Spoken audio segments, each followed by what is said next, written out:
हितदम Gurukul online classes में class अष्टम का विषय है सामाजिक ज्ञान। पुस्तक है हमारा अतीत भारतीय, अध्याय है 9, राष्ट्रीय आंदोलन का संगठन 1870 के दशक से 1947 तक। तो हमने इसमें पहले पढ़ा था कि कांग्रेस की स्थापना हुई, कांग्रेस ने सामाजिक कार्य किए, फिर कांग्रेस ने सभी समुदायों का प्रतिनिधित्व था। धीरे धीरे कांग्रेस ने कई आर्थिक मामले उठाए, आर्थिक मामले हैं जो सरकार में उठाए। कांग्रेस एक सहयोगी संगठन के रूप में थी अंग्रेजों के लिए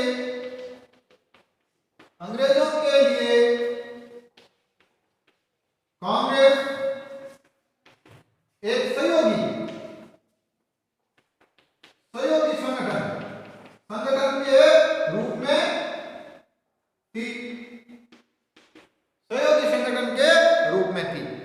अब हम पढ़ेंगे स्वतंत्रता हमारा जन्मसिद्ध अधिकार है। अब धीरे धीरे कांग्रेस में भी हैं जो दो तरह के नेता आए, जिन्होंने 1890 के दशक तक बहुत सारे लोग कांग्रेस के राजनीतिक तौर तरीकों पर सवाल खड़े करने लगे। बंगाल, पंजाब और महाराष्ट्र में विपिन चंद्र पाल, बाल गंगाधर तिलक और लाला लाजपत राय जैसे नेता आमूल चूल परिवर्तन उद्देश्यों और पद्धतियों के अनुरूप काम करने लगे। अब है जो कांग्रेस में विरोध पनपा, कांग्रेस में विरोध शुरू हुआ और था क्या? आमूल परिवर्तन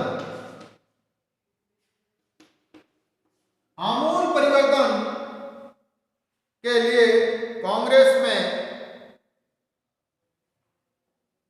है जो नए नेताओं ने विरोध शुरू किया। उन्होंने निवेदन की राजनीति के लिए नरम पत्तियों की आलोचना की। कांग्रेस का जो सिद्धांत था, पुराना सिद्धांत, निवेदन की राजनीति, इसका विरोध किया। क्या किया? इसका उन्होंने विरोध किया और आत्मनिर्भरता व रचनात्मक कार्यों के महत्व पर जोर दिया। उनका कहना था कि लोगों को सरकार के नेक इरादों पर नहीं बल्कि अपनी ताकत पर भरोसा करना चाहिए। लोगों को राजस्व के लिए, लोगों को स्वराज के लिए लड़ना चाहिए। तिलक ने नारा दिया, स्वतंत्रता जन्मसिद्ध अधिकार है और मैं इसे लेकर रहूंगा। 1905 में वाइसराय कर्जन ने बंगाल का विभाजन कर दिया और 1905 में बंगाल विभाजन हुआ और किसने किया? कर्जन ने, वाइसराय कर्जन ने जो विभाजन। उक्त बंगाल ब्रिटिश शासक का सबसे बड़ा प्रांत था। बिहार और उड़ीसा के कुछ भाग भी उसी समय बंगाल का हिस्सा थे। अंग्रेजों का कहना था प्रशासकीय सुविधाओं को ध्यान में रखते हुए बंगाल का बंटवारा करना जरूरी था, परंतु इस प्रशासकीय सुविधा का मतलब क्या था? इससे किसको सुविधा मिलने वाली थी? जाहिर है इसका ताल्लुक अंग्रेज अफसर अपने व्यापारिक फायदे के लिए से था। लेकिन सरकार ने गैर बंगाली इलाकों को अलग करने की बजाय उसके पूर्वी भागों को अलग करके असम में मिला दिया। पूर्वी बंगाल को अलग करने के पीछे अंग्रेजों का मुख्य उद्देश्य ये रहा होगा कि बंगाली राजनेताओं के प्रभाव पर अंकुश लगाया जाए और बंगाली जनता को बांट दिया जाए। बंगाल के विभाजन से देश भर में गुस्से की लहर फैल गई। मध्यम मार्गी और आमूलचूल परिवर्तनकारी कांग्रेस के सभी दलों ने इनका विरोध किया। विशाल जनसभाओं का आयोजन किया गया, जुलूस निकाले गए, जन प्रतिरोध के नए नए रास्ते ढूंढे गए। इससे जो संघर्ष उपजा उसे स्वदेशी आंदोलन के नाम से जाना जाता है। यह आंदोलन बंगाल में सबसे ताकतवर था, परंतु अन्य इलाकों में भी इसकी भारी अनगुन सुनाई दी। उदाहरण के लिए आंध्र के डेल्टा इलाका में वंदे मातरम आंदोलन के नाम से जाना जाता और इसके विरोध में विरोध में आंदोलन हुए। एक था वंदे मातरम, वंदे मातरम आंदोलन, वंदे मातरम आंदोलन हुआ था। स्वदेशी आंदोलन ने ब्रिटिश शासन का विरोध किया। स्वयं सहायता, स्वदेशी उद्यमों, राष्ट्रीय शिक्षा और भारतीय भाषा के प्रयोग को बढ़ावा दिया गया। स्वराज के लिए आमूल परिवर्तनवादी ने जनता को लामबंद करने और ब्रिटिश संस्थानों व वस्तुओं का बहिष्कार किया। कुछ लोग ब्रिटिश शासन को उखाड़ फेंकने के लिए क्रांतिकारी हिंसा पर भी जो शुरुआत की, क्रांतिकारी हिंसा का भी समर्थन शुरू कर दिया। 20वीं शताब्दी के प्रारंभिक दशकों में कई दूसरी महत्वपूर्ण घटनाएं भी हुई। 1906 में मुसलमान जमींदारों और नवाबों के एक समूह ने ढाका में ऑल इंडिया मुस्लिम लीग का जो गठन किया और इसी के साथ कई जो नई घटनाएं हुई।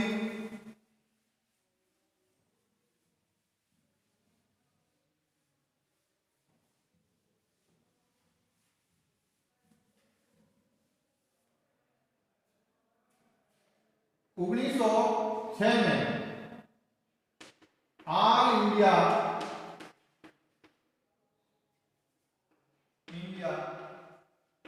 मुस्लिम league, all India Muslim league की जो स्थापना हुई, जिसको हम मुस्लिम लीग कहते हैं। क्या कहते हैं? मुस्लिम लीग कहते हैं। इसकी भी स्थापना हुई। लीग ने बंगाल विभाजन का समर्थन किया। लीग की मांग थी मुसलमानों के लिए अलग निर्वाचन की व्यवस्था की जाए। 1909 में सरकार ने यह मान ली। अब परिषदों में कुछ सीटें मुसलमानों के लिए उम्मीदवारों के लिए अलग आरक्षित कर दी गई और जो धार्मिक आधार पर जो निर्वाचन, पृथक निर्वाचन पद्धति शुरू की।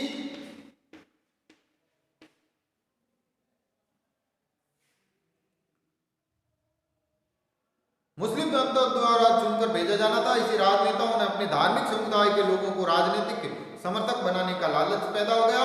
साथ में कांग्रेस टूट गई। मध्यम मार्गी धड़ा बहिष्कार की राजनीति के विरुद्ध था और 1907 में कांग्रेस का विभाजन हुआ।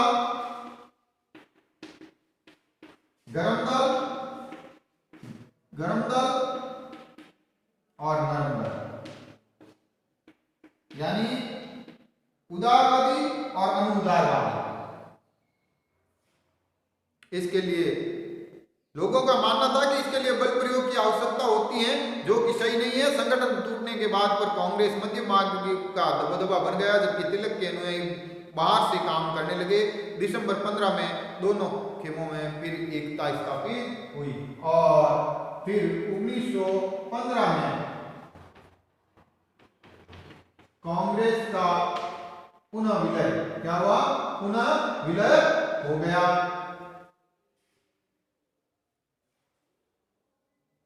अगले साल कांग्रेस और मुस्लिम लीग के बीच ऐतिहासिक लखनऊ समझौता हुआ और दोनों संगठनों के प्रतिनिधि सरकार के लिए संगठन के लिए मिलकर काम करने लगे और 1916 में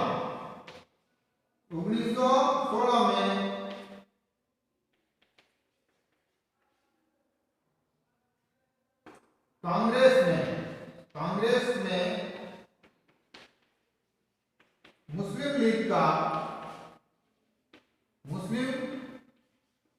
लीग का विलय हुआ। अब है जन राष्ट्रवाद का उदय। जन राष्ट्रवाद का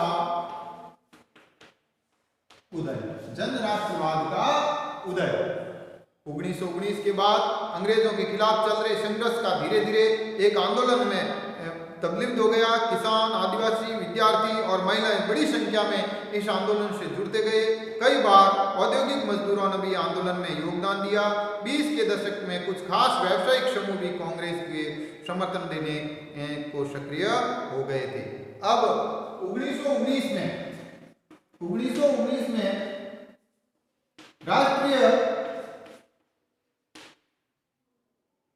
राष्ट्रीय आंदोलन की शुरुआत हुई और सभी वर्गों ने समर्थन दिया, जिसमें सब अमीर, गरीब, किसान, आदिवासी, विद्यार्थी, महिलाएं और मजदूर सब लोगों ने पहले विश्व युद्ध ने भारत की आर्थिक और राजनीतिक स्थिति बदल दी। इस युद्ध की वजह से ब्रिटिश भारत की रक्षा में भारी इजाफा हुआ। इस खर्चे को निकालने के लिए सरकार ने निजी आय और व्यावसायिक मुनाफे पर कर बढ़ा दिया। सैनिक व्यय के इजाफे व युद्ध आपूर्ति की वजह से जरूरी कीमतों की चीजों में भारी उछाल आया और आम लोगों की जिंदगी में मुश्किलें पैदा हो गई। दूसरी ओर व्यावसायिक समूह युद्ध के बेशक मुनाफा कमा रहे थे। जैसा हमने पहले पढ़ा, इस युद्ध में औपनिवेशिक वस्तुएं जैसे जूट के बोरे, कपड़े, पट्टियां आदि की मांग बढ़ा दी और अन्य देशों से आने वाले आयात में कमी ला दी। इस तरह युद्ध के दौरान भारतीय उद्योगों का विस्तार हुआ और भारतीय व्यावसायिक समूह विकास के लिए और अधिक अवसरों की मांग करने लगे। युद्ध में ने अंग्रेजों को अपनी सेना बढ़ाने के लिए विवश किया। एक विदेशी युद्ध की खातिर गांवों में सिपाहियों की भर्ती के लिए दबाव डाला जाने लगा। बहुत सारे सिपाहियों को दूसरे देशों में मोर्चे पर भेज दिया। इससे बहुत सारे सिपाही युद्ध के बाद यह समझदारी लेकर लौटे कि साम्राज्यवादी शक्तियां अफ्रीका और एशिया के लोगों का किस तरह से शोषण कर रही हैं। फलस्वरूप ये लोग औपनिवेशिक शासन का विरोध करने लगे। इसके अलावा 1917 में रूस की क्रांति हुई। इसके चलते किसानों और मजदूरों के संघर्षों का समाचार मिला। हमारे राष्ट्रवाद के उदय के कारण प्रथम विश्व युद्ध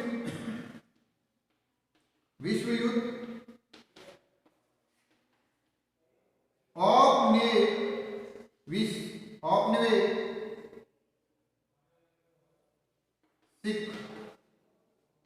शासन और फ्रांस की क्रांति, ये है जो हमारे युद्ध के लिए कारण रहे। रूस की क्रांति, फ्रांस की क्रांति नहीं, रूस की क्रांति 1917 में, ये है जो हमारे राष्ट्रवाद के उदय के कारण रहे और इस तरह से राष्ट्रवादियों को नई प्रेरणा मिली। अब हमें जो कल इसके आगे महात्मा गांधी का भारत आगमन पढ़ेंगे। तब तक के लिए धन्यवाद।